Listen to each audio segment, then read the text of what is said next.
That was good timing. Okay, so let me tweet this link because obviously no one's watching us right now. Because no, they're losers. They won't be soon. All right, good. We are live. I'm gonna put that on my little thing so that if there's comments, I can listen to them. I'm literally stealing all of my ideas from Motorsport 101, which is fine. I'm sure they won't mind. You're delightful.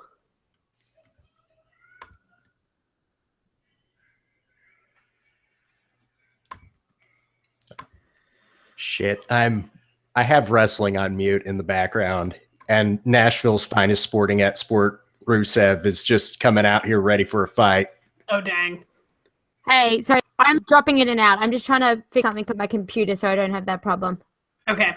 Well, I'll tweet this link and then we can sort everything out. Yeah. Everything will be beautiful.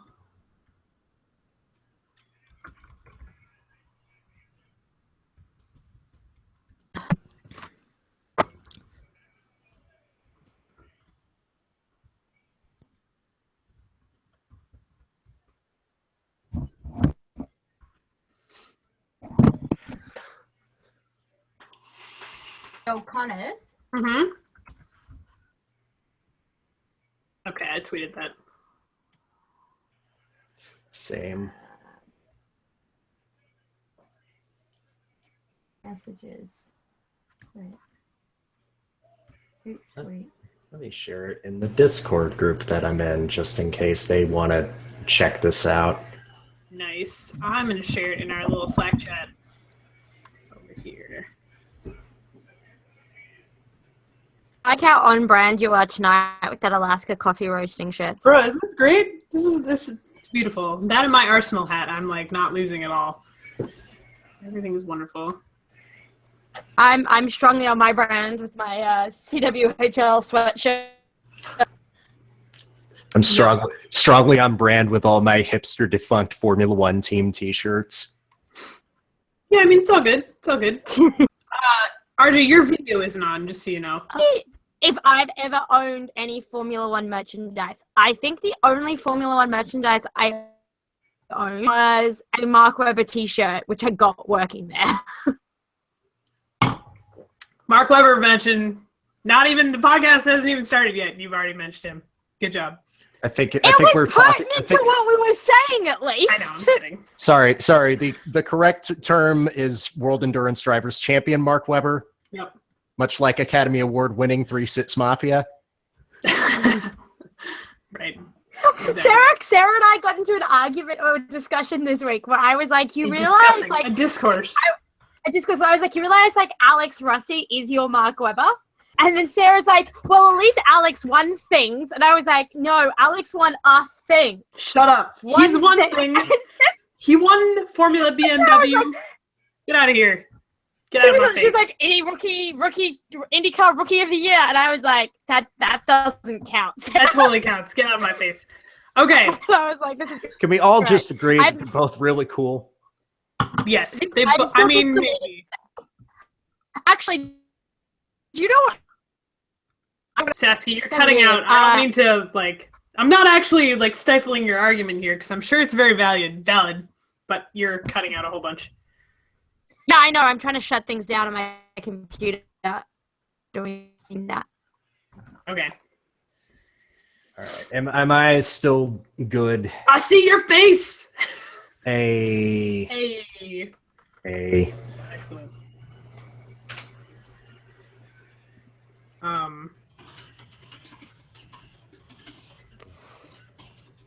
Oh, good Lord. Apparently, James Hinchcliffe is wearing eyeliner on Dancing with the Stars right now.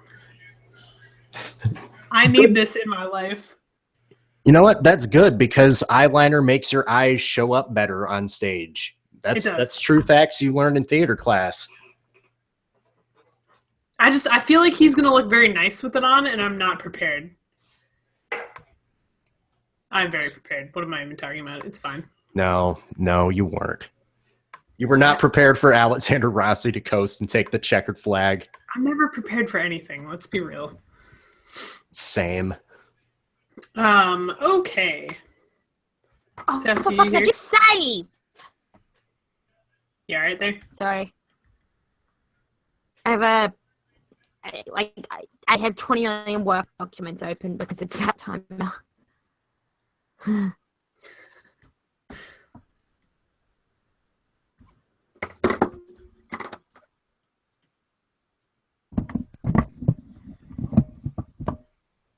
don't need this open. I don't need that open. Streaming plan, save, and close. You can also close.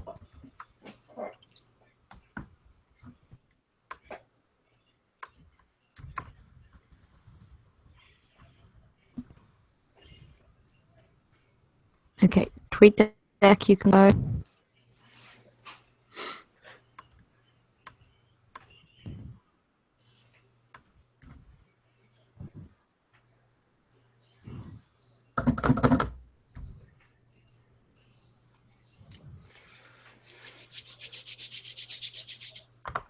Okay. So how was the drive home from Road Atlanta? In all honesty, it was like the least stressful drive that I ever could have imagined. I will make a confession. We did kind of split like 15 minutes before the checkered flag, but we still caught the very end of the race on the radio. Yeah, it's not bad. Yeah, it was not bad getting in or out. Like they just use like the local oval course that's like right across the street from Road Atlanta as a giant ass parking lot. Oh, nice.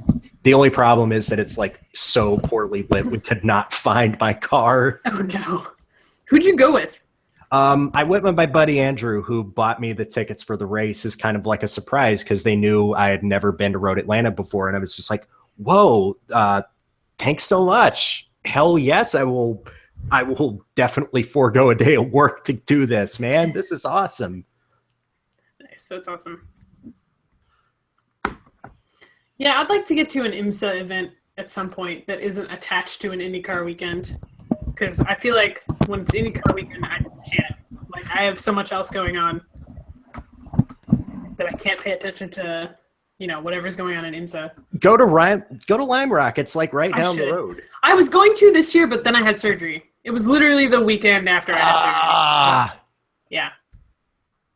I've heard good things, though. Lime Rock is only like a 2-hour drive from me, so. Let's see. What classes? A Google search called Goalkeeper Bruises Football. Okay. That's weird. Oh, come on. Don't fucking keep doing this to me, computer.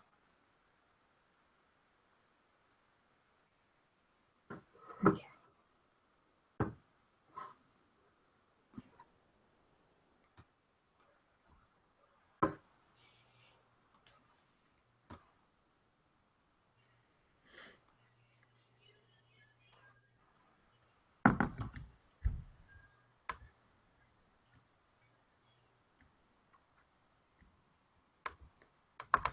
All right, you good?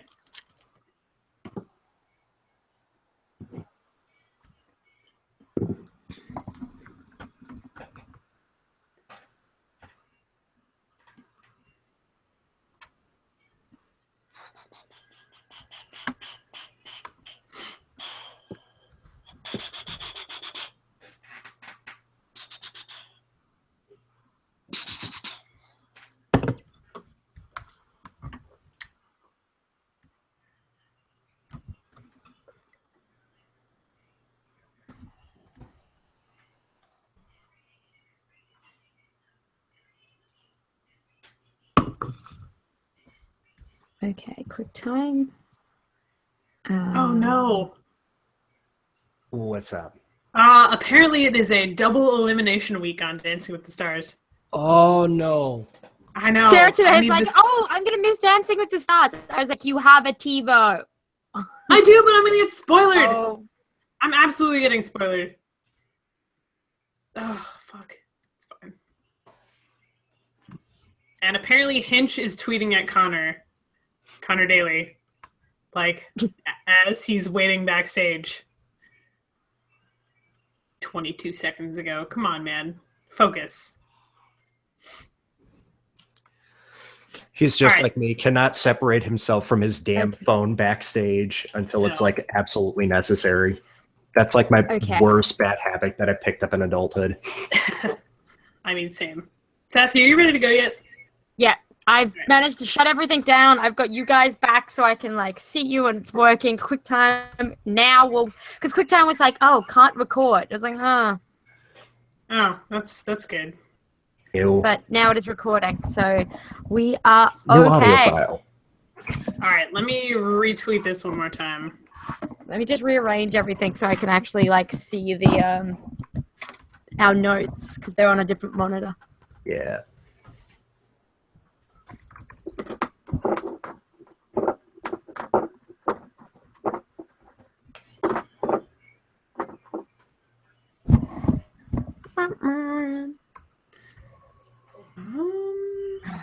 Okay, I've got our notes up too. Here we go.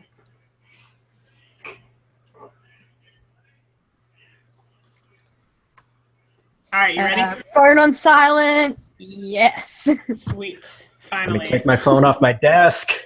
Oh, mine's still here. Don't even. Yeah, mine's still here because I keep it in case I want to look something up and I don't want to use my keyboard because I can hear that in the broadcast. Yeah. All right.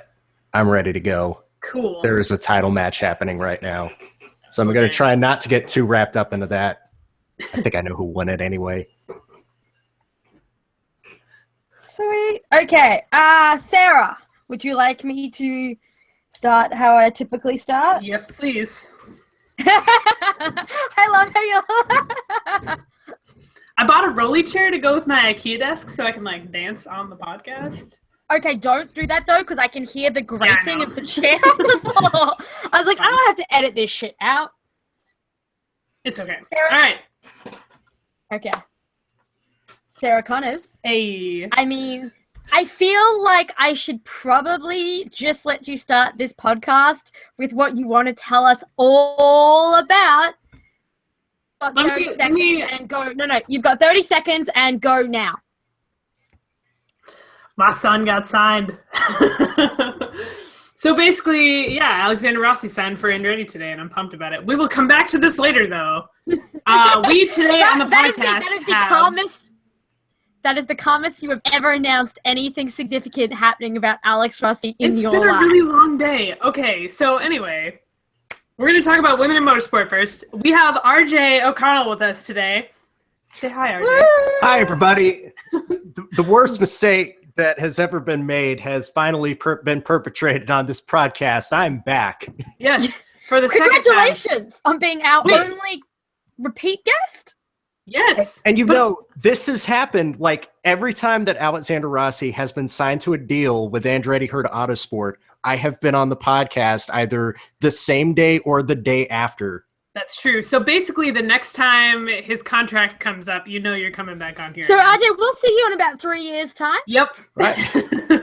Thanks for coming. We'll talk to you later. Okay, bye. Okay, adios. But yeah, no, we have had RJ on today because RJ went to Road Atlanta last week. Yes, I did. I went You got to see Christina Nielsen win her category in IMSA. Yes. Christina Nielsen for Scuderia Corsa, which is a Ferrari team in the GT Daytona class of the IMSA WeatherTech Sports Car Championship, clinched the Drivers' Championship just 4 hours into the race. It was all that she needed to drive to get enough points for her race to count and get enough points to put the title out of reach before they even took the checkered flag. Christina Nielsen is now the first woman to win a major full-season professional sports car racing championship in North America. This is IMSA and its immediate predecessors, the American Le Mans Series and Grand Am and old IMSA way back in the 80s where there was that whole drug ring, but that's a whole nother story for another time. That's another story for another day. That's an ESPN 30 for 30 series. Yes, I've currently been pitching and throwing a fit for 30 for 30 to make a documentary about the open wheel split because, I mean, let's be honest, they broadcast like 75% of that whole saga anyway. That's true. But yeah, how was your time at Road Atlanta? Like, tell us about everything. Can I ask a quick question? Yes. Petit Le Mans is the event at Road Atlanta? Yes, this is Okay, I just wanted to get that in my head. Yes, it's just a big 10-hour endurance race. It's the last race of the IMSA season. So Christina Nielsen is an IMSA champion. She was runner-up last year. She was a sports car champion in Germany. Her and her team won the Sebring 12 hours and the Watkins Glen 6-hour races this season. So that's 2 big wins at 2 of the biggest races on the calendar.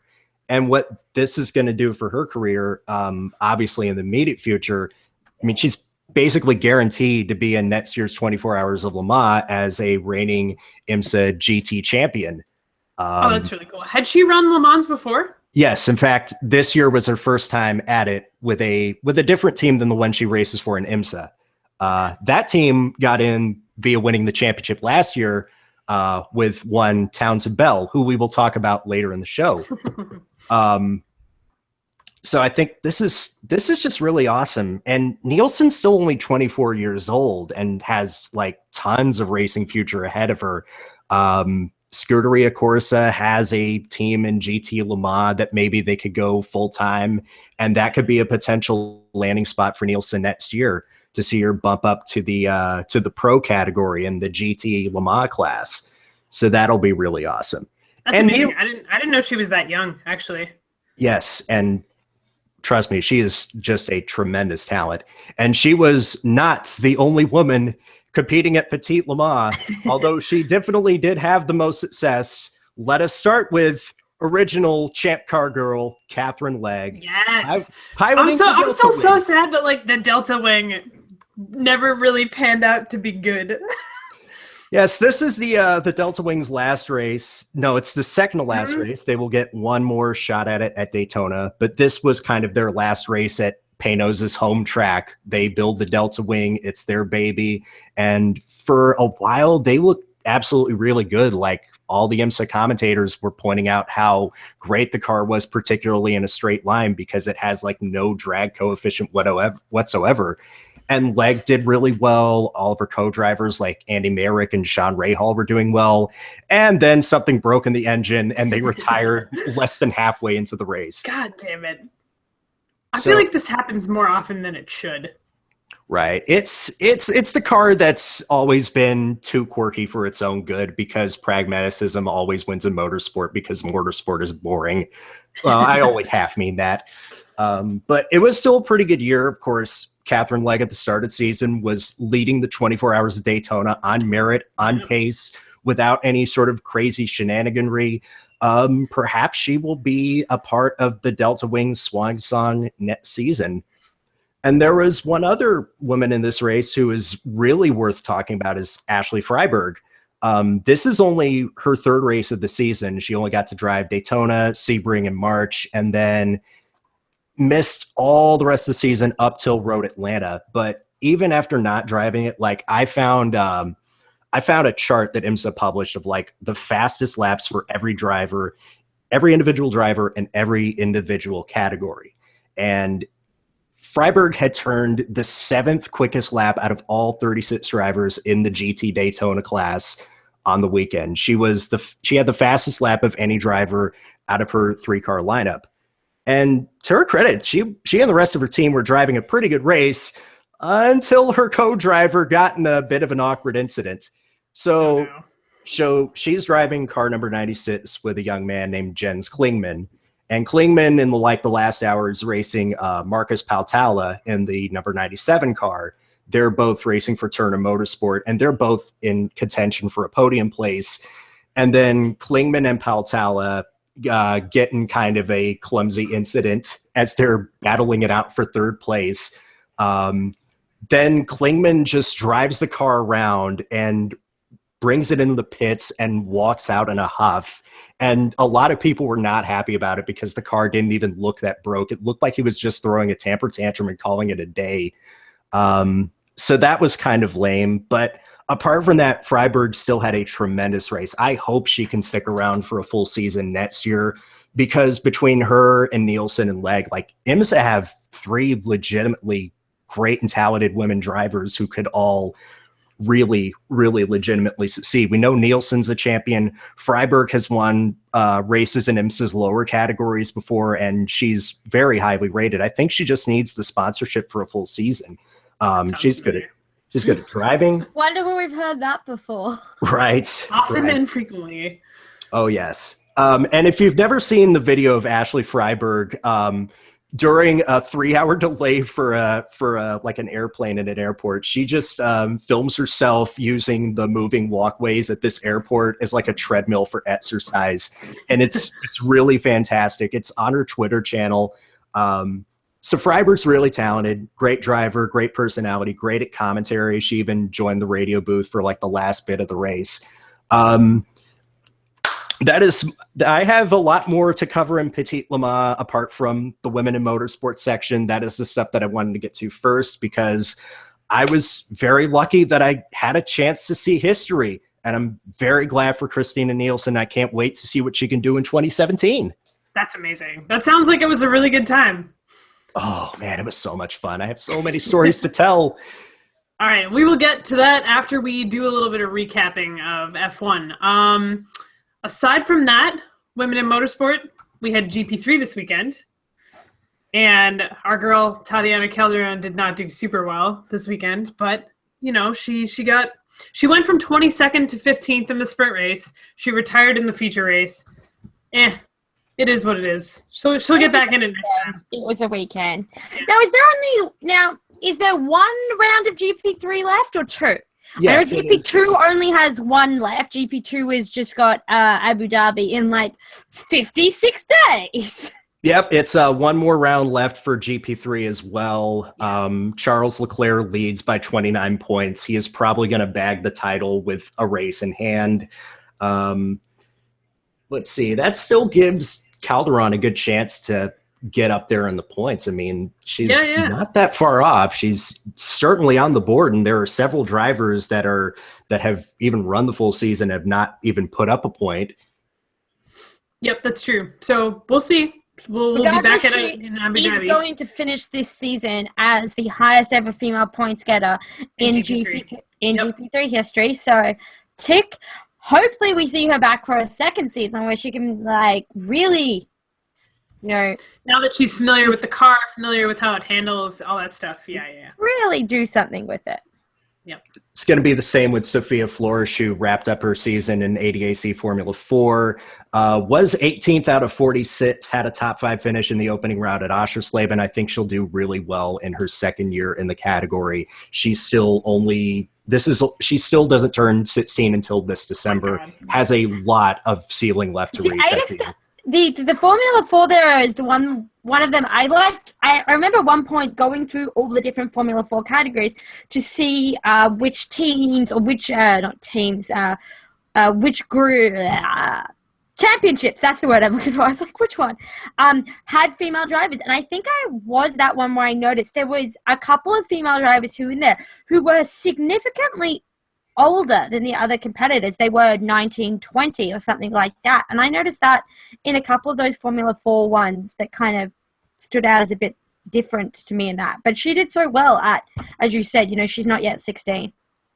Right. And also, Saskia, you will appreciate that Joey Mawson from Australia won the ADAC Formula 4 Championship, beating Michael Schumacher's son and celebrating in the final round by doing a shoey. Oh, God!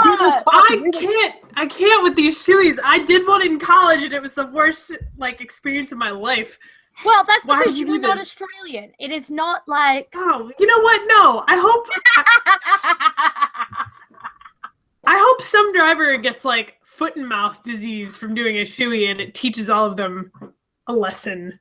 Oh yeah, my country's not that bright. That would not stop them. They'd be like, well, that was just a rare occasion. That won't happen to me. Yeah. That's basically Australia's motto. Australia has this weird invincibility complex, and I feel like it's going to kick you in the ass at some point. Oh, no. It's literally kicked our country in the ass all the time, and we still haven't learnt the lesson. Yeah, that sounds like a good time. Anyway. But if we are going to recap some things, Sarah Connors, we need to talk about Malaysia and how, like, they should just not race in Europe, because I do not want to have to get up at 3 a.m. Not Oh Europe, my God, Asia. seriously. I do not have to get up at 3 a.m. in the morning. Let me tell you, I'm really glad that this only happens like 2 or 3 times a year, because all of Sunday and all of today, I have just been like a goddamn disaster. Like I can't struggle to get up for an 8 a.m. race. You want me to stay awake for a race that starts at 3 a.m. and finishes at like 4:30? Yes. Let me tell you my secrets. Does it involve a lot of energy drinks? Actually, it just involves a lot of bad decisions, a lot of bad life choices, and a lot. It's like, can you stay out and get home at like 2:30? Because then you only have to be awake for like half an hour before the race starts. No, we got home at 2:15 and still went to sleep before the race started. Oh my God, no! I literally got home at like 2:40. I left my friend's place in Everett, which is 2 towns away from here, at 2:25. And they got me home. My Uber got me home by like 1:15. And I was like, cool, I'll sit in bed. I'll drink water. I'll hydrate. I'll recover from this night of shenanigans that I've just had. And yeah, no, I made it to I actually literally made it to the lap before Lewis's engine died. So when you woke up, you were super confused. I woke up for the podium and I couldn't see because like I'd fallen asleep with my contacts in. So I was like, oh, okay, Red Bull. A dude in white that doesn't look like Lewis? What? Yeah. Where did Lewis go? Those shoes are blue. Yeah. They're green. That But guy also, looks German. They're bluey green. I've had this argument with people before. they're seafoam green. Yeah. I was like, they're green. Someone's like, I want those shoes. Like, if there was a way for me to be able to buy those shoes, I would have those shoes. Mm-hmm. They're so nice. Really Anyway, Malaysia, we're talking about a 3 a.m. race. I actually think, did they not move this race earlier? Did it not used to start later? I feel like it used to start later. I feel like it started earlier and then they moved it up because nobody in Europe wanted to get up at so 5 or 6 I a.m. think they also moved That's not what happened. What actually happened was it used to be always rained. closer to the beginning of the season. Oh, no. And it was as in, like, daylight savings time is a thing. So I think it used to start at 2 a.m. when it was in like April or whatever. But now since we're still in daylight savings time, it starts at 3 a.m, which is not great for us. For Europe, it's fine. It's like 8 a.m. versus 9 a.m. That's not that big of a deal. It's also, it's a quite weird one in how they schedule the race and qualifying, because qualifying started at 5 a.m. our time. Yeah. And this is one of the few ones where on the Saturday, both the GP3 and the GP2 race are before it, whereas typically they have qualifying and then the GP2 and 3 races. Mm-hmm. So I was like, what? It's midnight and you want me to... I'm not watching GP2. I just found out the NBC account that I hijacked from someone has like full live replay, so I don't have to watch or download anything, so I am set. Excellent. But yeah, so the timing sucked. Timing was terrible. Beginning of the race was eventful. Oh boy, was it ever. First of all, before the race started, it was really nice to hear Townsend Bell doing all the commentary in the pit lane, all that stuff. It was like a little touch of IndyCar. I didn't realize how non-American the NBC broadcast crew is, because they just sound like people I've heard all my life. They have Australian accents or English accents or things like that. So I don't notice it. And it wasn't until Townsend Bell started talking with his thick accent, I was like, oh, this is different. It really threw me for a moment there. And Townsend's really good at like this whole he's pretty good as a pit reporter. I'd say he's better as like a color commentator like he was in IndyCar series, but he did a pretty good job. Obviously, he's here because of kind of crummy circumstances with Will Buxton's father passing away and him being on Relievedly, but he did a good job. James Allen did a good job last week at Singapore. Hey, just letting you know, UK, we just took your former lead commentator for F1 and just stuck him as a pit reporter. That's how deep we are. USA. America. Wait. USA. USA. We could probably put David Croft behind the camera as like a coffee gopher or something. For those who obviously aren't watching this video, this podcast recording, because it is a podcast, Connors has acquired an American flag and is currently waving it. Acquired it. Dude, it lives on my desk. Come on. Okay. Sarah Connors has a podcast desk recently, and very nice. Anyway, so yeah, our commentary team was great. Townsend Bell was amazing in the paddock. It was great to hear him ask great questions, and I don't know. Sometimes I feel like the British pit lane people just kind of suck. Which, whatever. I have to admit, I've gone from being a total like must download Sky Sports. Sky Sports is the one I'll listen to, yada, yada, yada, to now just being like, it's NBC. I will listen to the NBC broadcast. I will not watch the other ones. I'm all about the NBC broadcast. Like, it's like, wow, that turned around quickly. Mm-hmm. I think I got sick of hearing about Lewis Hamilton. Yeah, imagine that. We used to stream the Sky Sports feed while we had NBC on during commercials, and it was obnoxious. It was so obnoxious. But anyway, yeah, so the race started. No. Oh boy, the race started, apparently, because NBC wasn't quite sure what was happening with the lights on their broadcast. Yeah, it's like the light sequence started up like 10 seconds later than it honestly Yeah, it wasn't just NBC. It was definitely like a weird delay that shouldn't really have happened. But the funny thing with NBC is like halfway through NBC's like, well, maybe we just had a bad angle. Like they were a bit like, we're not entirely sure what's... Because they were like, oh no, this is an aborted start. Oh, it's an aborted start. And like, oh no, shit, wait, it's the race. Okay, let's go. Speaking of aborted starts, Vettel tried to win the race at the first corner and, Failed. Yeah, did not succeed very much at all. I love disappointed Seb Vettel radios. He's like, guys, I hit someone and it's over. And they're like, honestly, yeah, we know. Yeah, we are well aware. We can see you're missing a wheel. Sorry, hang on a second. Okay, I was like, okay, that's a big pause. Let me write down where that one's at. Yeah. My roommate just started, I think, hammering something into her wall, and I was like, is someone knocking on my door? No. It's my roommate. 2206 on mine. Sarah Connors, do you want to lead this back? Yes. So, of course, Vettel tries to win the race at the first corner. Who is the unfortunate victim of this circumstance? Nico Rosberg, because dude can't catch a break. Lewis Hamilton goes zooming off into the distance, and Nico ends up in 21st, 22nd place? He starts last. Yeah, and then by the end of the second lap, he's like 17th, so now he's in full-on chase mode. Yeah, so he was in 21st because Vettel was out. Speaking of chase mode, I was about to say, Fernando Alonso managed to go from 22nd to 12th in the opening lap. That is a doggone good start. Also having a good start, Esteban Ocon, until my boy got nicked for speeding in the pit lane. Yeah, I understand that you're new, bro, but like, come on, man. I'd love to see a correlation or a stat about like how many the average years of driving an F1 for people. Like, I'd love to see if drivers more commonly get pinged for speeding in the pit lane at the start of their career, and then it kind of weans off as they kind of get their shit together. Dude, Sebastian Vettel got one in like the first minute of his F1 third driving career.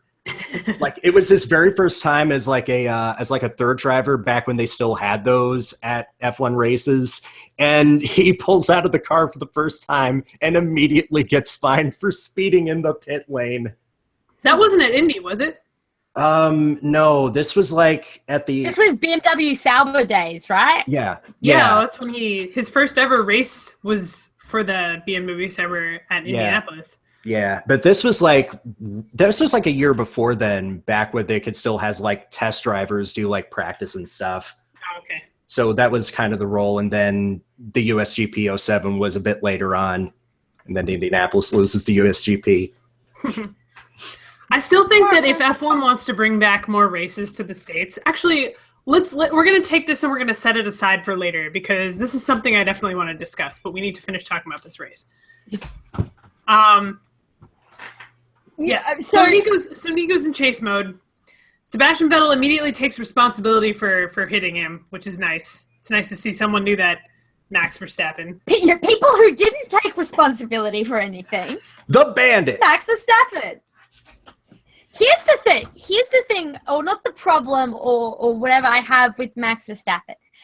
I think someone needs to point out to Max Verstappen that whilst he may be annoyed at people, and while he may be in the right with people, there might be more tactful ways of voicing his frustration than resorting to name calling on international television. Because I don't know about you, but maybe being like 19 and calling the 4-time world champion an idiot, it's not the best way to go about it. You can say the same thing. You can be frustrated in the same way. But you can do it without the whole world being like, ooh. Well, the whole world, apart from the Netherlands. Well, yes. But look, we can't expect them to be unbiased in these situations. Plus, they're Dutch. They're pretty unreasonable. Oh, wow. I speak from experience, okay? Dutch sports fans they go hard. They go real hard for their people. And I say that as someone who goes hard for my people. I was like, oh wow. No, this is like respects like, man. I'm gonna build you a little glass house. No. I'm not saying that in a way that isn't anything that I don't do, except, I don't know. Also, the Netherlands has never had an F1 driver that's been actually capable of winning races or a race at all. It's like the best they ever had was like Jos Verstappen and the pipe dream that if Robin Friends didn't turn down a deal at Red Bull, that maybe he would have been here first and not Max. Right. I love all those countries that are like, this is our guy, he's the first guy we've had, or the only one we've had forever. Like, let's get our flag and like Guido Vandergaard could have been someone, okay? Guido Vandergaard could have been someone. World champion F1 Twitterer. I know, he's very good. So anyways. No one throws shade like Guido Vandergaard. You're not wrong. So, yeah, that happened. That all happened. Nico was not done getting involved in kind of tussles out there on the track because later on in the races, Nico Rosberg has what seemingly consolidated a podium place. He's caught up in a battle with Kimi Räikkönen, and then old Rosberg just throws an old-fashioned hip check. I'm not mad about it, honestly. I'm not mad about it. No, wasn't mad either. Yeah, that was pretty good. That was good racing. That was excellent. That's about all I can say about it because I only vaguely saw it. It did give Rosberg a 10-second penalty during the race, which he was easily able to cover because Mercedes are OP and Ferraris, they are the world's most overpaid, underachievers. Yeah, I'm not going to argue with you there. It's very true. I'm really sad to see that again. Haas had a double DNF. I don't know who I feel worse for, Romain Grosjean or Esteban Gutierrez, because at least Rogo's got some points this season. Yeah, and the thing is, Gutierrez has come close. He's come so close to doing well so many times, and something always happens. And and most of the time it's not his fault. And at the moment, if I'm Esteban Gutierrez, I'm just like, please keep paying money. Please. Yeah, it's just like Gutierrez's wheel just exploded off the car. It wasn't like a tire blowout, and it wasn't like the wheel just fell off the car. It just shot out of it like a round of a BB gun. It's just you could just imagine hearing that noise and being Esteban Gutierrez and knowing what it is and just being like, okay. Why me? Why me again? Okay, I'll just park it here. Okay. Haas, I mean, they're still got a good season to be proud of so far. I mean, heck, having this many points already in the season, being 8th in the championship, a solid 8th, that's not bad at all for a first-year team. Considering... No, absolutely not. They're not dead last. They're ahead of a couple teams that, could have done better this year. Renault. I think I saw something today or yesterday that was saying this is, I can't remember if it was 19 races since Sauber had the 19th race in a row where Sauber hadn't got points, or the 19th race in a row when that they didn't get both cars finishing. And I was It could just be like, either. It could be both. I was like, wow. Like, I love you, Manisha Kaltenborn. Like, I'm all for you, and you're like woman leading the way of the team. But God, that team is bad. And it just makes me think of IKEA every time I see them. It does. And I went to IKEA yesterday and I was just like, oh, look, it's the Sauber building. Oh, wait, no. I'm at IKEA. IKEA is Swedish and Sauber are Banco de Brazil. Yeah, I know. But also. No, you know what I mean. Connor, I was like, Connor, what are you doing? I don't know. I'm nothing. It's fine. Oh, but you know what wasn't fine? What? Oh boy. So we're about 40 laps into this race and we're thinking, oh man, we've just woken up at goodness knows what time in the morning. See, I didn't do that. I just watched the race on the DVR because I was already out of town. Smart. You're yes. smart. So 40 laps in, you're thinking, oh man, Lewis has got this in the I just stayed up just hurry up to and see end Lewis. it. Just please. Can we fast forward the last 16 laps? Like, this is garbage. Like, you know that moment when you watch a race start and you see like Lewis Hamilton disappear like into the like first corner and he's gone, and you're just like, shit, stop doing your job. Stop doing your job better than everybody else, damn it. Yeah, you're like, do I have to rush the next 56 laps of this? But you do, because some days, the big man upstairs, or whatever you believe is upstairs, which we will talk about later, as far as what Lewis Hamilton believes, he gives you a gift. And in this case, it came with a puff of smoke, and like then there was fire. There was flames. And then Lewis Hamilton pulled his race was lit. And he was done. Okay, look, now we have to sound like less bad sports because you know what? Lewis Hamilton had a great race and he probably should have won this race and yada, yada, yada. Yeah. And we don't want to, we're not terrible sports. It's just boring watching him win all the time. And sometimes he's a bit of a twat. So, hey. Listen, I have never said that. I've said that whatever. He should have won this race, but you know what? Reliability is important. Yeah. But Sarah Connors, his car is very reliable. You're right. It's the most reliable car of any champion ever.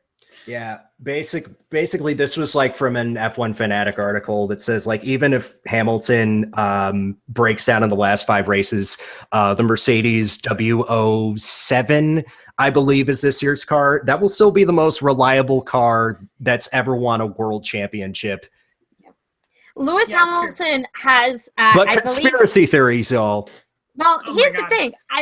So F1 Fanatic did the stats and said that Lewis Hamilton's a mechanical failure has prevented Lewis Hamilton from finishing a race in 7% of all of his races. That is the lowest number of any world champion for their career.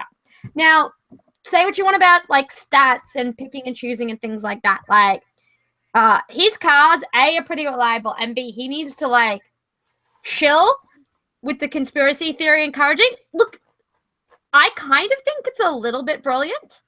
Because if I'm Lewis Hamilton's personal media guy, like person, like this is a brilliant strategy. Yeah, if your goal is to like make yourself seem best and detract from Nico Rosberg, this is exactly how you do it. Is that a good, like, ethical thing that you should be doing as part of a team? No! But if that's what you wanted to achieve, this is exactly how I would tell you to do it. Yeah, exactly. He and his PR person and whoever is on his team clearly know what his fan base is like. Get your tinfoil on AmazonPrime.com. Yep. They could make so much money selling tinfoil. It's so annoying. But I mean, for as much as Mercedes has emphasized the whole team aspect of it, especially through Lewis being the only one to win championships so far, Lewis Hamilton, number one driver. That's not a really team player-y thing to do there, guys. Fam, etc. It makes me laugh because it's like, it just makes me think of the whole Red Bull era with He Who Shall Not Be Named and Seb Vettel when they're like, we're a team! We work as a team. You're like, it doesn't really work like that. And yet, guys. 21. And yet, 21. I love every time they come back to Malaysia because at some point someone manages to figure out a way to bring that back up. And oh yes, they brought up multi 21 in the critical moment of the race where Ricciardo and Verstappen were battling it out for what was second place at the time, and it turned out to be important because when Hamilton's car blew up, not only did that put them first and second, but it also brought in a virtual safety car so they could stack the two Red Bulls in the pits. And by way of Ricciardo winning that little battle on the track at the time, he was able to come in the pits first, get service. And Verstappen had to wait just a couple crucial seconds to keep him ultimately in second place behind your winner for the fourth time in his career in the first since 2014, Strea's own Daniel Ricciardo. Sarah will be out. Sarah, do they play American anthems after IndyCar races? They don't, do they? They just play it before. They don't do any anthems. Okay, so I have a love-hate relationship with the Australian anthem. I think it's a bit boring, whatever. And I'm watching this race, and I know Daniel Ricciardo wins, and they start playing the Australian anthem, and I have never loved a song more than I love it when they start. I was like, yes, I got my fucking flag out. I was so stoked. And then he got his shoe off, and it went downhill from there. Listen, shoeies are gross, and I stand behind that.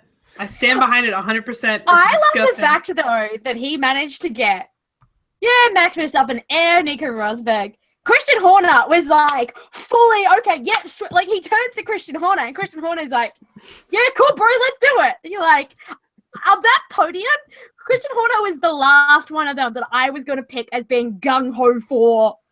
So, yeah, mate, let's do it. I was like, well, you know what? Here, cheers to you, Christian Horner. At least you got a sense of humor. Seriously. I mean, this was the dude that he did pose naked in his Formula 3000 days. That photo was, you're like, wow, there's a lot of, Formula One drivers definitely don't look like that nowadays. No. Related to this whole shoey thing, did you hear about the 9 Australian fans that got arrested for stripping down to their Australia-themed underwear and doing a shoey? No, it was the Malaysian flag. It was the Malaysian flag, yeah, okay. So the Malaysians weren't really pleased about that. No, the Malaysians were like, that's unacceptable. And I was like, I'm pretty sure they didn't buy the Malaysian flag underwear in Australia. No, they probably bought it on the internet like we all do with these sorts of things. Oh, no. I love how you're like, oh, you can buy it on the internet. I was like, do you realize how hard it is to buy shit on the internet in Australia? Because nothing is down there. Dude, you have Amazon. Yeah, but it costs so much money to send it down there. They were able to go to Malaysia for a race. I'm pretty sure they're not hurting for cash. Anyway. But they're in jail for 4 days, apparently, at the moment. Your people representing real well. So they're probably still in jail right now as we speak. Oh, totally. I think they're in jail till, like, Wednesday, maybe? Wednesday. Yeah. So I just imagine ringing your boss and or having someone else ring your boss because you can't, because you're in jail. James, I'm in a Malaysian prison for 4 days. James is going to be a bit late. He missed his flight because he's stuck in prison in Malaysia. He'll be back on Thursday. Yeah. He'll be back. Eventually. Look, though, that being honest, of all the jails you've got to probably get stuck in, I could think of worse countries to get stuck in jail than Malaysia. Oh, boy. Yeah, Venezuela's being one of them. Lord. How do you know this, RJ? Do you know this personally for personal reasons? No, I've just heard stories. Okay. I would never want to be caught in a Venezuelan jail because I ran out of money before the start of a season. Oh, no. I feel like this is all too relatable. I was like, who's Venezuela? So y'all, Jolyon Palmer got a point out of this. I was just going to say, Jolyon Palmer got stuck in prison? What? No, just kidding. Jolyon Palmer got a point. Yep. Jolyon Palmer would not survive in prison. Question. Of all of the Formula One drivers currently on the grid, Who do you think would survive the best in prison? Oh goodness. Daniel Ricciardo. Yeah. I feel like you wouldn't want to be like horrible to him because he would make your day like entertaining. He's also kind of resourceful, probably, because he's Australian, and I assume you're all like that. Oh yeah. The amount of ridiculous. I fix everything in my life with cable ties and like bungee cord. It's amazing what I can fix with those two things. I don't know. Danny Kvyat right now is kind of living his life with nothing to lose at this point. So he's just... Danny Kvyat wouldn't end up in jail, though. Like, Danny Kvyat would have, like, his mob family buy his way out of jail. I mean, maybe. But if he was in jail... He'd be fucking killing it. He'd be great. He would threaten everyone with his mob family. He'd start, like, his own little mob family ring. Like, they'd make shivs out of, like, hair combs and stuff. Yes. I thought this through too much. That's fine. So that was the race. That's about it. It was eventful, not super eventful, but decent. It was a decent F1 race. Yeah, the F1 races are picking back up again in terms of excitement. Look, we got so spoiled at the start of the season. Like the first, 4 or 5 races this year were so good. Because we'd come into the season being like, like IndyCar's so much better. And then the first 3 races were like, oh my God, it's everything we love about F1. And it's back. And then it just went, wow. Wow. Yep. But yeah, very much fun. All right, so let's go back to Road Atlanta and talk more about that because that sounds more exciting. It was a great time. So there were a lot of things happening in this race. This was kind of an end of an era because they were retiring the somewhat ugly looking Daytona prototypes, those big American tube frame chassis that are built on like 70s technology, but somehow they're top flight prototypes. Those cars didn't win the last race of their era. It was Michael Shank Racing in a Ligier Honda winning the season finale of the race. Olivier Pla basically put the team on his back the whole way. And it was also pretty special because John Pugh, who is their 60-year-old gentleman driver who's been with the team for about ever and is kind of the slowest guy and almost a liability at this point. But to his credit, he kind of kept the car on his road and he won his final race as a driver, possibly until he retires for good. That said, Pipo Derani, who is awesome, he drives the Caleb Patron car. He damn near won it at the end. Like he was just mowing through him in the final hour of the race and still finished second. And then in third place, we had the Action Express Corvette Daytona prototype, which was piloted by one of 5 IndyCar drivers in the field, Simon Pagenaud. Yes. Sorry. Oh yes, we had. Crepes. Yes, Simon Pagenaud, our crepe aficionado, our scarf-loving IndyCar champion-elect. And he had some battles with another IndyCar potential star of the future, another future champion, perhaps. That would be one Spencer Pigot of Ed Carpenter Racing, formerly of Ray Hall Letterman Lanigan Racing, who, as part of his Mazda Road to Indy scholarship, got a chance to run the endurance races for Mazda in their LMP2 car. So is that something that every scholarship winner gets, or was it just him? I think it was just him in this case because I think Pigot had at least won like the top 2 tiers and Mazda were really impressed with him. So they were just like, we'll give you some more drive time. So in fact, Spencer was going to drive both of Mazda's prototypes in the race because they had 2 cars and they entered Spencer as a driver for both. And he actually got to see seat time in both of them until first the 55 car broke like halfway through the race. And then with like 15 minutes left and Spencer Pigot having driven like the most arduous endurance race of his young career in 2 different cars and with him having battled Simon Pagenaud for a podium place straight up, 15 minutes to go. If there is any other car that's not called the Delta Wing that you can count on to explode into a ball of fire at the most heart-wrenching time, it's the Mazda prototypes. They blew up with 15 minutes left. I do remember seeing that happen. It's not quite the end of Le Mans, but that's still going to suck. Oh, yeah. I mean, but I mean, it's like Mazda have had the speed, they just didn't have the reliability all year. Otherwise, they've come along great. Like I remember when they used to just rip a diesel engine out of their road cars, stick it into a prototype chassis, and hope to God they could get through a whole race. Now they actually put an actual race car engine in it. And while it's still about as fragile as glass, I mean, hey, it's still quick enough for them.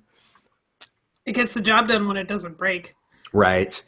Speaking of things that broke in this race, the asphalt came up at the top of the hill at turns 1, 2, 3, which is like an uphill and then downhill section of S's. The asphalt started coming up, and that forced a 1-hour safety car period. So in essence, we got a halftime break, and I got a nap to go get food and use the bathroom. While walking to the bathroom, we saw a golf cart with truck nuts on it. Because this is a classy organization. That's Look, amazing. if something has to have truck nuts on it, I think the golf cart is the funniest thing for That it is to a have. good option, honestly. That being like, said, you know you can get like bike nuts, and they No. but no. they're a like someone has created them as a safety device for riding at night. Because they, instead of the flashing lights on your bike, it's a pair of glow like plastic nuts that hang from underneath your bike seat. I saw it the other day. I was like, that is so wrong and amazing at the same time. Oh man, I wish I the get people some. with truck nuts were this classy. They were as classy as like the Trump supporters who were talking as I was going to get my oil change the day I left for Atlanta, which Oh, was no. not very classy at all. I feel so bad for both of you having to live in America at this time. Listen, true. hopefully it will all go away in a month and a half, and we'll just have 4 more years of everything being okay. Not great, but okay. Speaking of I'll that, I mean, okay is a massive improvement on like burning to Yes, the ground. we are not a political podcast, though, so we are not going to talk about this anymore. Because I'll Okay. just start crying. okay, things such as Sebastian Bourdais finishing.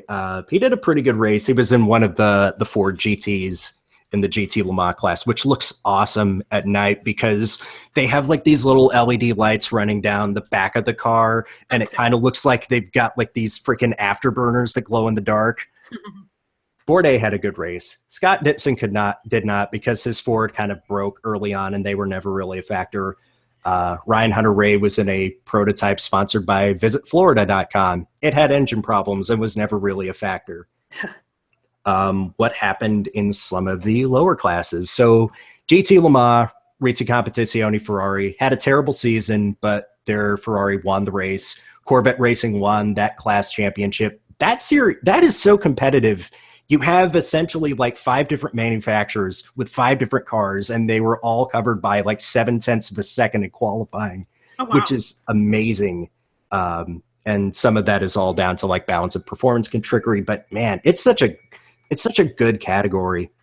What's not a good category sometimes is prototype challenge. It is a Pro-Am class with basically LMP2 cars, older ones. And sometimes the driving standards, oh boy, they're not good.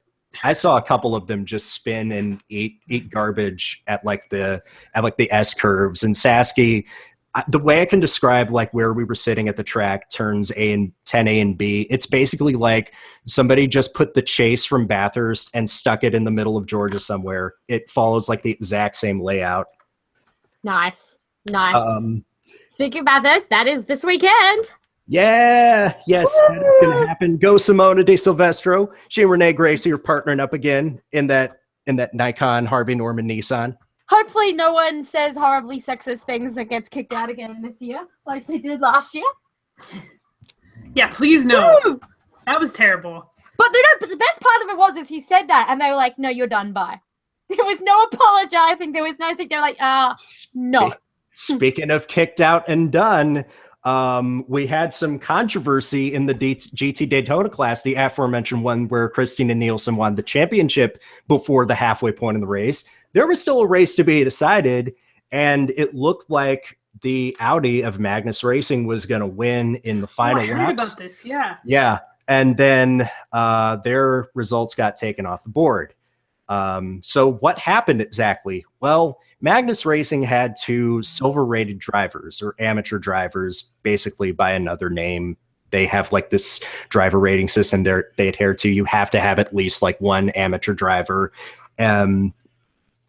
And they had two of them, and they just figured like, well, we can use this other silver driver who's a lot quicker than our one dude, and that'll cover us. And it turns out IMSA was having none of it because that other driver that they were using was not a full-time member of the team. And per the rules, they had to use their regular two drivers. The guy that they were supposed to use only drove 52 minutes of a 10-hour race. That wasn't going to cut it. So winning in its very last race, because we're not allowed to have nice things, are we, Fiat Chrysler Corporation? The Dodge Viper wins its very last race, and it wins the GT Daytona category. I was pretty pumped for that. I was pretty pumped with that. I love Dodge Vipers. I'm sad they're going away. But I loved it, apart from like the sunburn that popped up a couple days later, apart from tension headaches from being out in the sun. How do you get like delay onset sunburn? Oh God. I thought you don't go out in the sun much, do you? Well, no, I do, but there's no such thing as delay onset sunburn for me. Like I've looked at the sun, I am now sunburned. No, it's more like a couple days later when suddenly everything hurts and starts peeling and is gross. Oh, yeah. No, look, I don't get to, like, the peeling sunburn thing because, like... You're smart. I am Casper. And so I have spent my life industriously slathering myself in sunscreen. Because I got so sunburnt once and I had to wear a costume and it had tulle inside it. And it rubbed all of my skin to the point that I was like, I'm just bleeding. What's up? Oh, no. That's gross. Yeah, I know. But hey, sunscreen is great. Woo. Sunscreen is great. Wear sunscreen. There's a song about that. Yeah, that came in handy. Slap on our shirt, slap on sunscreen, and slap on it. That is not the song I was talking about. Really? Okay, Nope. so that's just an Australian thing. Okay. Yeah, so that's IMSA. Little IMSA update for you all. That is the Road Atlanta Petite Le Mans. It is a good race to go to. I highly recommend going to an IMSA race. They have races of all lengths and sizes, and sometimes they'll split the fields up so you get different categories being the feature. And 2017 is looking really good with the introduction of Daytona Prototype International, which is basically just LMP2, only you can have direct manufacturer involvement, with companies like Nissan and maybe Mercedes-AMG and Cadillac wanting to get in it. Oh, nice. Yeah, so that could be something very fun to look forward to next year. Very cool. I'm definitely going to look into that next year because they race at Lime Rock Park, which is close to me. So yes, I've go got there. some It's friends fun. that go to that. They enjoy it. So, all right, very quickly, we should move on to previewing Japan. Suzuka. In Japan. Yes. Previewed. A track that should be in the crown jewels because Suzuka is fun. It's a very fun racetrack. It's one of my favorites. Yes. And I don't always enjoy getting up at that hour of the day to watch the race again, but you know what? That's fine. Well, at least this one's at 1. Like 1 is better than 3. The racetrack itself is amazing. It's somewhere I'd love to go someday. The Japanese fans are crazy. They're delightful. Yeah, they'll go hard, and Jenson Button and McLaren are basically like their hometown guys because there's no more Kamui Kobayashi or Kazuki Nakajima or anybody like that to represent them as a driver. So it's just like, oh, hey, we got McLaren Honda, and like Jenson Button's an honorary citizen of the country by this point. That's true. So yeah, I think that we're at a point in the season now where, Rosberg is ahead by 22 points. Hamilton kind of looks like he's on the back foot here a little bit. The next few races are going to be super interesting in terms of kind of what happens in the championship. Aside from that, I don't know. Japan last year was fun. Japan 2 years ago was the opposite of fun. Oh, no. Yeah, so I'm sure we'll see a lot of, stuff having to do with tributes to Bianchi this weekend and everything, which is never fun. It's a little painful. But yeah, Japan, for the most part, is pretty great. I do love the Japanese fans, and I'm actually looking forward to the when we eventually get the Off the Grid Japan episode, because they went to the robot restaurant with Stoffel Van Dorn this evening. And I'm a big Stoffel Van Dorn fan just because he's like... He's already got a podium at Suzuka this year. Well, he does, but he's also just like a kind of funny, awkward dude. And his Snap or his Instagram stories of him going to the robot restaurant today is just like, what is happening? There are lasers. What? I don't know what's going on. I'm like, well, there's robots and they're dancing. So I think that's what it is. But I look forward to seeing that when they eventually get around to that as well. I think Red Bull could be in contention to win the Japanese Grand Prix as well, because this is another aero-heavy track that should on paper suit the Red Bulls, but they'll, of course, need help from everything in Mercedes camp going to shit, which is kind of the problem with this whole equation, because, like, man, if Red Bull Racing had a car that was, like, legitimately capable of challenging Mercedes for wins on a week-to-week basis without any fuck-ups, straight up, man, that'll be a fun four-way battle in theory. Hopefully with the 2017 regulation changes, we will actually start getting more of that. That will be great. I guess we just have to pray for Mercedes brakes to fail, because that seems to usually be the issue, right? Like, well, I would, yeah. Every time you see, like, you say brakes failing, I have, like, horrible, like, if it just says, like, maybe just, like, your engine could catch just a little bit of fire on, like, a slow section. Maybe you could reenact that whole Prasenna thing from 1989 or 1990. Yeah, I didn't remember any of that because I probably wasn't. We've already born. done that once this season, though, haven't we? Yeah, but that doesn't mean it can't happen again. I'd be okay with it. We also have coming up this week, don't we have, where we have another season kicking it off in another part of Asia. We're in Hong Kong for Formula E. Dude, well, not really complete side note, but did you see that Greenlight is going to start making Formula E diecasts? Nice. Yeah, I'm pumped. Like, I did not want to go down this road, but, like, I have 2 diecasts sitting on my desk right now, and I kind of want more.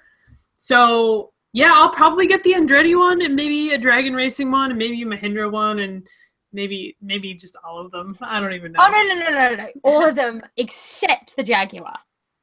Yeah, fuck that. Bruh. I'm not here for it. Not here for it.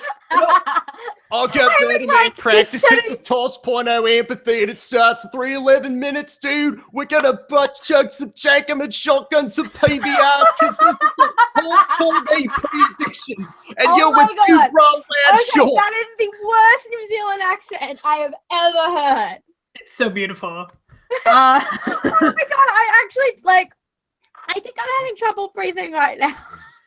I really don't like Mitch Evans. And I live to bring it up in situations that make you angry. Mark Webber's my manager. I'm a quote real racer, unquote unquote. I can't do the accent at all, but I can't understand why I'm not being handed a drive on a silver platter, even though I've never really won anything significant in my life. Do I want to go with the salmon khaki shorts or the coral blue khaki shorts? Salmon's a classic. Okay, actually, one thing. Speaking of shorts. Oh, no. Sarah Connors, did you happen to see the amazing pair of shorts that some reason Nico Hulkenberg decided matched his team uniform for this weekend? No, but I need to. So send this to me after the podcast, please. Very important. I live to judge driver fashion choices. Like, oh my God. Look, to be honest, he is attractive enough that I will pretty much let him get away with wearing anything. Do you remember that, like, Jaguar sweatshirt he had? It just had, like, the Puma one that you bought? Yes. No, I did not buy that. I made words about possibly buying it, but I didn't actually do it. Well, look, I know that he's big in with Philip Plein, and that is just hot garbage fire fashion. Except for the LED sneakers. Those are delightful. I want a pair. I might get an American. I kind of like them too. But yeah, anyway. Moving on. But how did we get down this car lately? I don't know. We were like making fun of Mitch Evans. The Hong Kong E-Prix.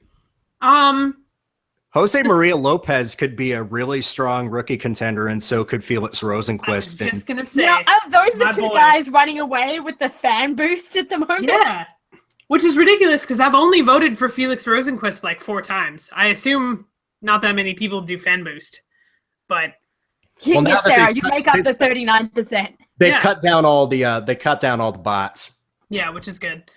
But yeah, it'd be great to see the rookies get a little fan boost action in their first race. I'm so pumped to see how Rosenquist does. Like, I'm so glad Mahindra added him.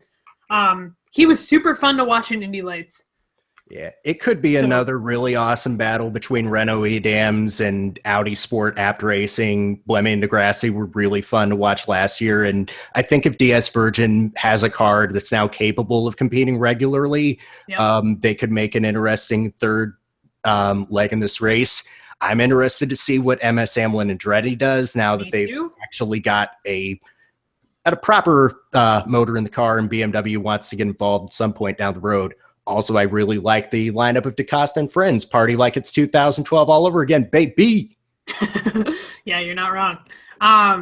Yeah, it should be fun. I'm very, very excited. I'm not excited about the time this race is going to be on at, but whatever. I'll get over it. It'll be fun. It's a perfect time for some beer pong, lads. Oh, Jesus. All right, I've never played beer pong in my life. We don't really... Hopefully he crashes out on lap 1 so that he can go play beer pong with his bros. And we don't have to watch him anymore. The next race after this weekend isn't until, I believe, January in Marrakesh. So that's... I think it's February, actually. I think Marrakesh is in November, and then round 3 is in, like, January. Because round 3 is in February. Round 3 is the 16th of February, I believe. Because the only thing in January is Race of Champions. The fuck is with this Rolex 24? I don't know. It's annoying. And I think it's partly because they had a couple cities lined up to possibly host races, and things just fell through. So, like Singapore was gonna. Yeah, I know Malaysia usually has one too. Is it Malaysia? Yeah, Malaysia had one the last couple of years. I'm sad that Punta del Este in Uruguay is coming out because it was a pretty track, and I think it could have been a staple, but whatever. Yeah, exactly. But yeah, those were the races that were usually kind of at that time of the year. I think Alejandro Agag has talked about having more stability in the calendar next year, which would be good. If they can get a race in Switzerland on top of a race with New York, I mean, Formula E's now just captured the two giantest, shiniest golden unicorn markets ever. Yeah, because that F1 couldn't do. Yeah. And in Switzerland's case, no other form of motorsport could do because like they only allow electric racing for some reason. And even that was a bit of a push because they've basically banned motorsport since the 1955 Le Mans disaster. Yeah. I am terrified by the amount of information that is inside your head, RJ. Well, this is what happens when you have no social life.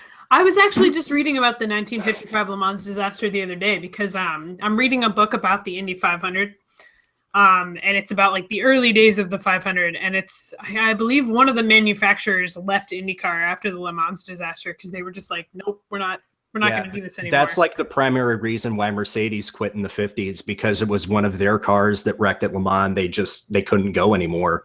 Yeah. So it's interesting. It sucks, but it's interesting. So yeah, Formula E will be fun.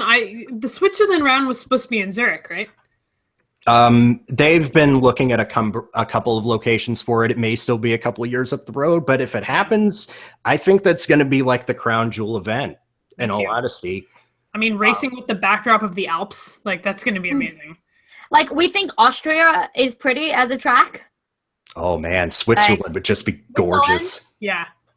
You'd be let's just bring twice as many photographers and a couple of painters. Let's go. Yeah, it'll be fine.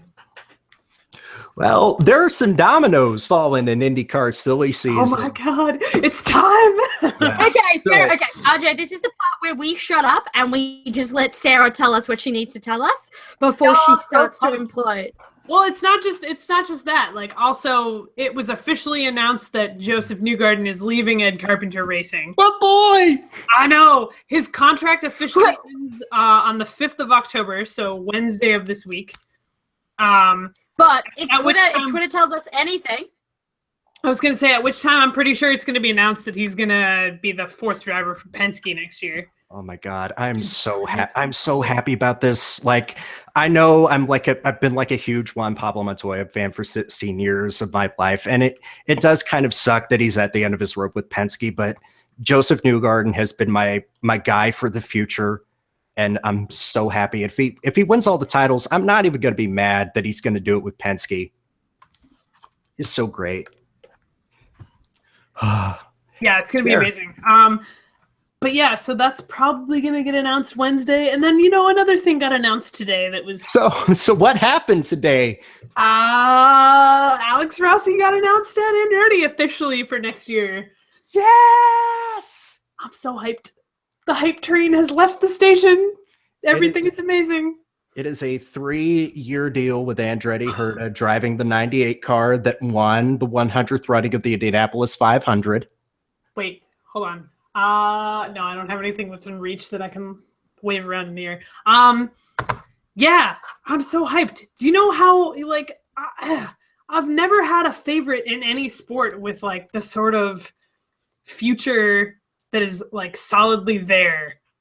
You know what I mean? Like, right. He signed a 3-year deal, and now I have someone to cheer for 3 whole years? Like, there's no, like, wishy-washy, could he move somewhere else in that time though, or anything like that. Like, even in hockey, guys can get traded. Yeah, guys can get traded. Guys can get traded with contracts you didn't even know were cheap enough to get traded and bought out by another team. Thanks, Montreal. Oh, dude, RJ. Little podcast aside right here. How are you a Predators? Are you a He lives Predators in Nashville. Oh, well, that makes sense then. Oh, I'm so happy. I can't How hyped wait. are you about PK Subban? Oh, it's not going to hit me until like the season's about to start up, and then I realized, we've got PK Subban and Roman Josi potentially playing on the same pairing, and we're probably going to win the Central, and then somehow come up short in the conference semis. I was like, you're going to win the Central and then lose to someone else in the Stanley Cup playoffs. Knowing us, it'll probably be Chicago or somebody garbage like that. Hopefully it's St. Louis, so I can laugh a little bit and then not feel bad. Why must you do this to me? There's nothing I enjoy more than watching Chicago lose to people, but unfortunately it doesn't happen often enough for my liking. So we take a time machine back to 2005. Yes. Anyway, so there hasn't really been any other IndyCar silly season stuff. Nope, we are still kind of in the feeling process. A lot of things could change. Yep. But nothing's confirmed yet. I'm very excited. An article came out today where Ed Carpenter got interviewed, and I think he said he's narrowed down his candidates for the 21 seat to Juan Pablo Montoya, Jarrah Hildebrand, and Sage Karam. Man, I would hope that Spencer Pickett is in the equation somehow, because honestly, I think they're going to keep him in the 20. He'll run all the road courses and yeah, because his oval game needs a bit of work. It even needed work at Indy Lights. Well, I mean, they'll also put him in a car for the Indy 500, I assume. So I would hope so. Yeah, they ran 3 cars last year. So yeah, I mean, if that's how it plays out, I'd love to see Hildebrand or Karam end up in that car. I think Hildebrand needs another shot. I think he obviously did super well setting up the car this year for that team. I mean, he helped Joseph get that win in Iowa. Yeah. So, JR needs another full-time shot. It's not really his fault. Panther Racing became a dumpster fire of an organization. Right, exactly. So, and I mean, I think it seems like Ed Carpenter sees the value in what he's got there. So maybe, I mean, that'd be cool to see. He's still so young too. I know. He's what, like 27? Yeah, he's not even close to 30 yet. He was still so young when he was a corner away from winning the centennial running of the Indianapolis 500. And then Charlie Kimball just took up the low lane, and Hildebrand Hildebrand just slid up in the 4th corner, Thomas Schechter style. And look, who's that? Is that Weldon in the 98? Well, I'll be a son of a gun. I've never heard that story before. Yeah. So. Sorry, go ahead. Oh yeah, that was like one of the craziest endings to an Indianapolis 500 I had seen up until this year. where I was literally shaking in the middle of a taco mac attached to a basketball arena across the street from an anime convention. Because that's yeah, life I lead. motherfuckers! I love that, Sarah. I sent you a picture during the week. I was like, I really like this painting. And you're like, yeah, it's Alex Rossi winning the Indy 500. I've seen it. No, I know, but no. No, that painting is cool. I forget who the guy who did it Doug was. Garrison. The guy. Yeah, I saw that when he tweeted it, and I actually went through and looked at all his other stuff. It's really nice. I like his style. Mm-hmm. So, Sarah Connors, Yes. we've been through Malaysia. We've talked about Japan coming. We have had RJ, the expert on IMSA. Do we have any Ask TGG? We do. GGGG questions. TGGGG. I sometimes I forget how many. Look, I forget how many G's there in TGG. That's fair. That's fair. TGBG BGs. We do. We have two of them. We have one that's actually really fun to think about that, you know, was kind of something that I was aware of this year, but it never really was really a big deal because Rossi was still in F1. Joey of the Priuses, my good pal Joey, asks opinions on the fact that the last three American F1 drivers, Michael Andretti, Alex Rossi, and Scott Speed, all work for the same team. Yep. For those who don't keep track, Rossi is obviously driving for Andretti Autosport, run by Michael Andretti in IndyCar, and Scott Speed races for Andretti Autosport's team in Red Bull Global Rallycross. Mm-hmm. I loved someone's tweet today about. It was like, ask Alex Rossi questions. And it was like, how do you feel being like Italian American heir to the Andretti throne? I was like, oh, The son that they always wanted. Like, Oh. oh my god. Marco, please. Marco, look, you're pretty and you've got good hats. That's about all you got going for you at the moment.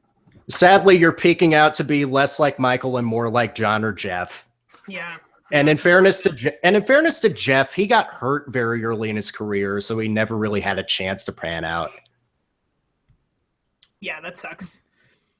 But yeah, so they actually asked Rossi. He did a Facebook Live today that I obviously watched because it's me. I thought you had to go to a meeting. Oh, I did. I asked a question with the sound off, and then I watched it like half an hour later when I got out of my meeting. Listen, I'm all over this shit. I can multitask. So they asked him if he would ever want to make a seat swap with Tanner Faust, who also races for Andretti, or Scott Speed.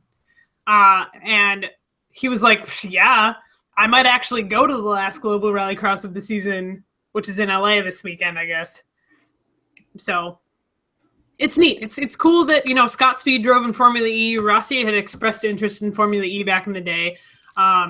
They're good American dudes.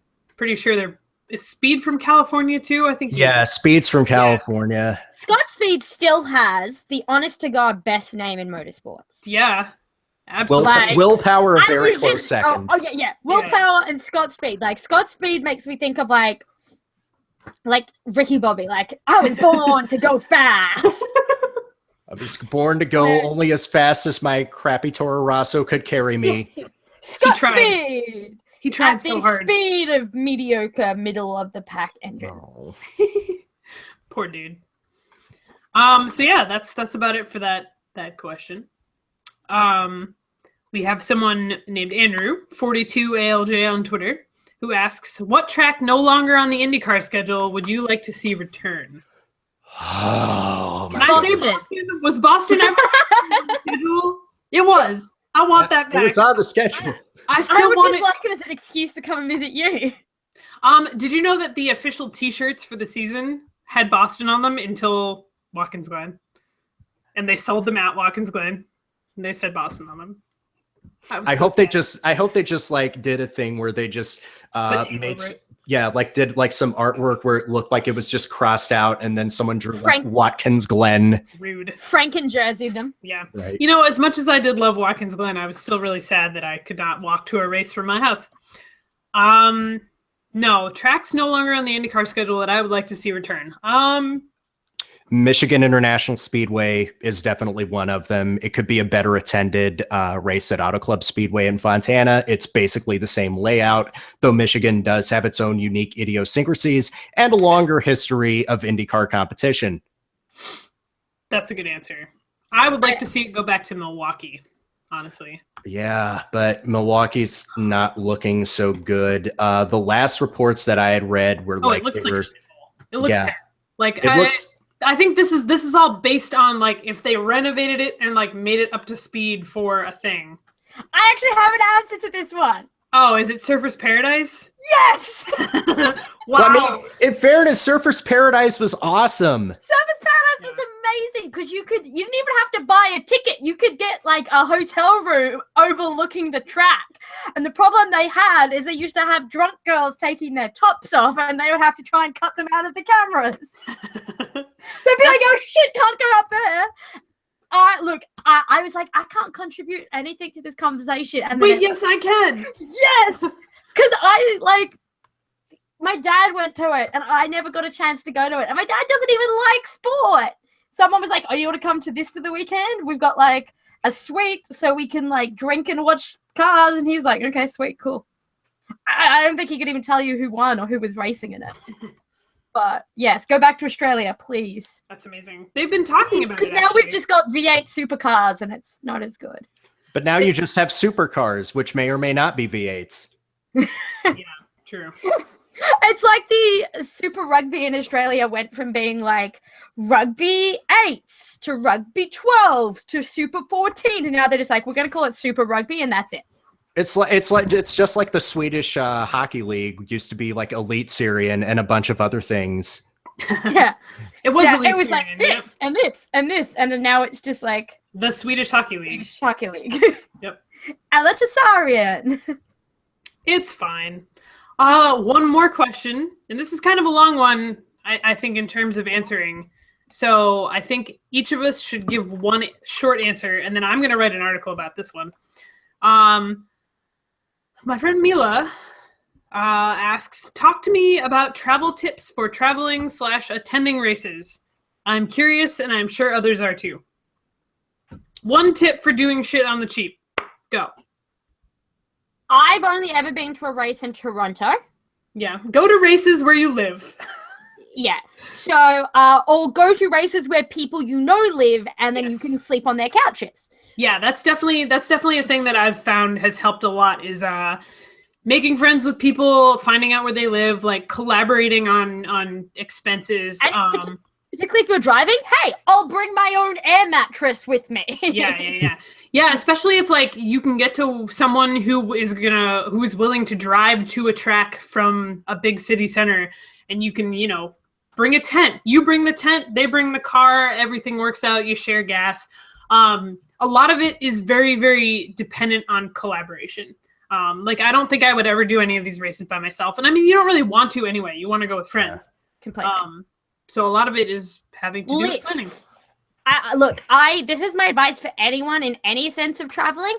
Make a list and then take off half the shit on the list. Because I spent 2.5 months backpacking on my own through Europe, and you do not need like half the shit you think you're going. If you're going to a race, and it's 3 days, you need 2 pairs of shorts, 2 jeans, a couple of shirts, 1 jeans, 2 shorts, a couple of things, a jacket, done. Like, I'm the person that can live out of a carry-on suitcase for a month, so I've kind of got this down to an art form. But you do not need as much as you think you do. The only thing you need to pack more than you think you should have is underwear. Yeah, that's true. And worst comes to worst, if you run out, find a hostel and do laundry. Like, not. Find a laundromat. Like. Hostels are amazing. I cannot recommend hostels enough to anybody. You meet like some of the best people in the world at hostels. So if you can go to a track or somewhere and you can stay in a hostel, like, do it. Go to Hungary. Stay in a hostel. It's awesome. Yeah, what we've done is a lot of camping, a lot of Airbnbs. There's a lot of countries where Airbnb is just very cheap, very cool. My friend Catherine did Hungary, and she did I believe it was Germany, and she stayed in Airbnbs the whole way, and it was completely affordable. I think she was just like a train ride away from all the tracks. Hostels are also amazing if you have enough people in your group where you can get like a whole room to yourself. We did that in Canada. We had 8 people in a 10-person room. I think we had one random person in the room with us, and I felt terrible for them because it was just like the 8 of us being shenanigans and this one person. Yeah. But it was good. And reach out to your internet friends. If you don't think people are going, reach out and try and meet up with them, because that is like the best part of all of this. Like, I came up to see you in Canada and we went to the track and we were like walking along and you were like, oh, hey guys from Toronto who have a thing. I can't think what they're called. They're like Flat Out Full Speed or something like that. But you know, like there's always people that you can meet and you should hang out with, and yeah.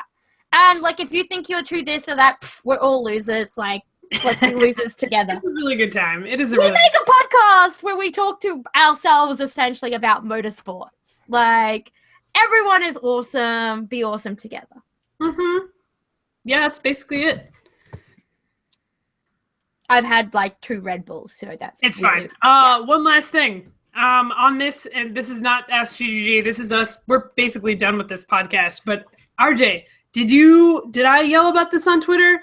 What? Rossi said something in his live chat where he was like, I'm going to be participating in a race this winter that people may not be expecting me to participate in. Yeah, so I think we kind of narrowed it down to like either Race of Champions in Miami, because there is already a Team USA, but as demonstrated in the last Race of Champions in London, you can have like 2 different home teams. So we're thinking maybe Race of Champions just lifts a gimmick from the already gimmicky World Cup of Hockey, establishes a Team North America, and builds it around Alexander Rossi. Please, God. So to be a Team North America, who's the Canadian they're bringing? Lance Stroll.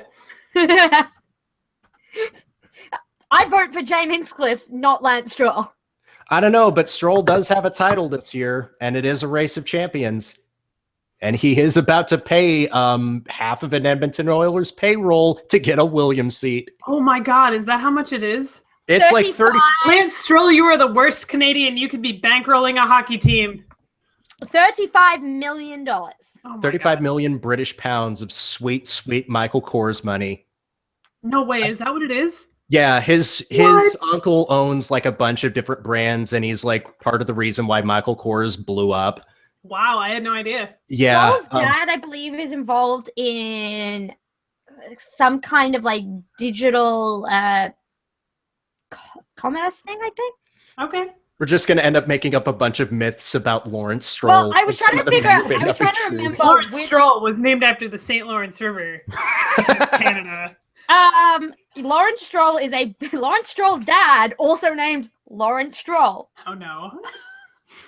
Is a billionaire investor and collector of vintage Ferraris with a net worth of $2.4 billion. One time Lance Stroll wore flip-flops and army pants, so I wore flip-flops and army pants. Yes. All Lance Stroll has is his money and, 3 major single-seater titles in 3 years. But, money. Yeah. No, he'll be fine. Stroll brought Pierre Cardin and Ralph Lauren clothing to Canada. They then invested in Tommy Hilfiger. It's practically its own country. Après and Girard. He also owns the Circuit Mont Tremblant in the Canadian mountains. Oh, dang. Wherever that is. I didn't realize that. Yeah, it's in Quebec. Yes. Well, Mr. Stroll owns that as well. Huh. And Stroll did race in a race that Rossi has raced before, and what could be his other big race that he's going to, and that could be the Rolex 24 at Daytona International Speedway. And where did Alex, Sarah, you may know this, where did he race for a couple years for in the Rolex 24? Oh, I think that was the Delta Wing, RJ. Yeah, that was the Delta Wing. And where's their final race? I think it's at the Rolex 24. At Daytona in January. Huh, that's weird. That's very strange. I certainly wouldn't expect that. Triangle. Do you know what I do love though? Lance Stroll raced the Winter Series down in like Florida the year that they let Will Buxton race it. Oh no.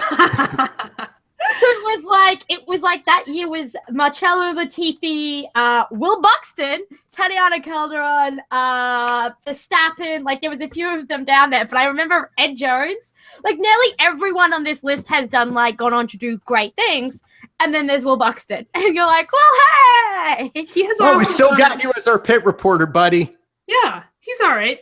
I like the guy, but I just thought it was funny because you're like, one of these things is not like the other, and it's that English dude. It's the guy who is not a paid racing driver. Have you read his article though about that series when they invited him to compete? No. It's actually super interesting. I think Ferrari basically called him up and were like, "Hey, do you want to come down and race in one of these races?" And he's like, "Okay, yeah." And he had to get fit and he had to do all of this stuff. And it was quite interesting because he was like, well, I thought I was a pretty good driver. And then Max Verstappen, who was maybe like 14 at the time. Yeah, he would have been like 15 or 16. And he was just like, yeah, I'm not very good.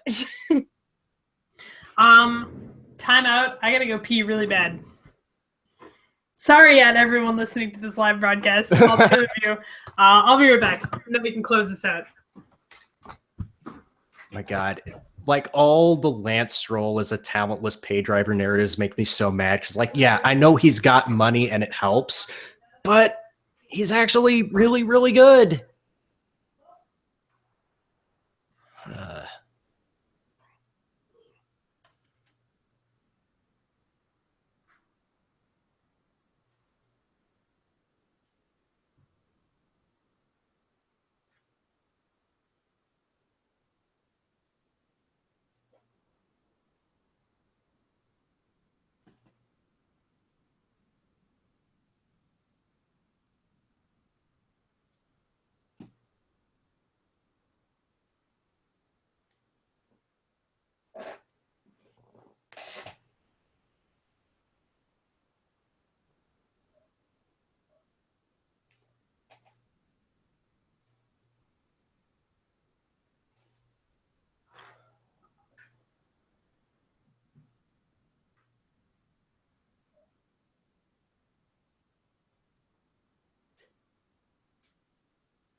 I still have to cook after this. Ugh.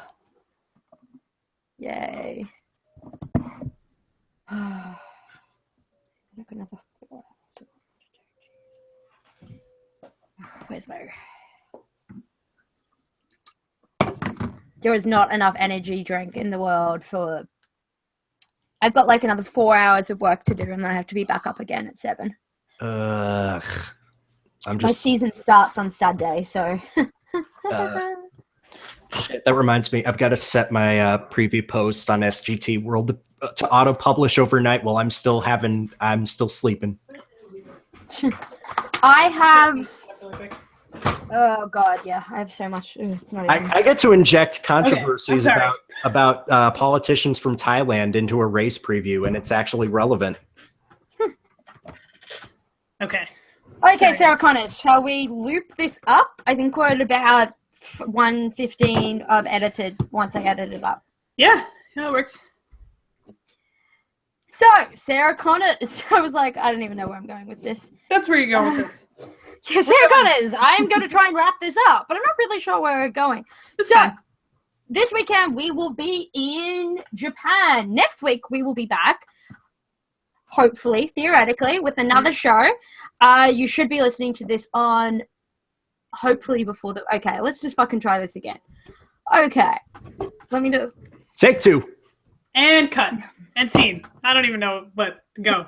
1, 2, 3, go. Let me... I just had to put this number in 125.